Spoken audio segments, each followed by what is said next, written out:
On a vu le commissaire Bastarache nous dire en fait qu'il ne fallait pas intervenir à l'extérieur de la commission.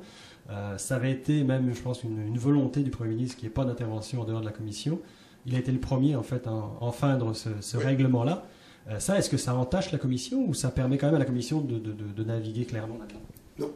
Je vais vous dire, là, c'est purement une façon là, de peut-être vous savez, élaborer alentour du sujet, mais c'est pas de nature à influencer le commissaire. Le commissaire, lui, encore une fois, je le répète, il a un mandat qui est très clair, puis qui est très étroit. Puis il va se limiter, dans son rapport, il va se limiter à ça.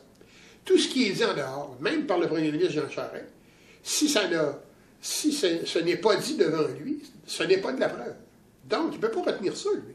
Ça ne peut pas l'influencer. S'il venait d'être nommé juge, là, qui était un tout jeune juge, frais et moulu, bien peut-être que ça pourrait rester n'est-ce pas, dans son subconscient, mais un avocat d'expérience, un ancien juge à la Cour suprême du Canada, comme le juge Bastarache, ils ne sont pas influencés par ça, et ça ne l'influencera pas, ça, j'en suis persuadé. Moi. Parce que moi, j'ai été 36 ans sur le banc, et j'en ai entendu des vertes et des pas mûres, puis quand j'avais décidé quelque chose, je ne me fiais pas sur ce que, par exemple, sur ce qu'un journaliste pouvait écrire pendant le procès, parce qu'il y a des procès qui durent longtemps, les journalistes font des rapports qui, très souvent, sont erronés, malheureusement. Et s'il avait fallu que moi, je m'attarde à cela, j'aurais peut-être rendu un mauvais jugement, une mauvaise décision, tandis qu'il faut s'en tenir à la preuve, et il faut s'en tenir au mandat qui nous est confié.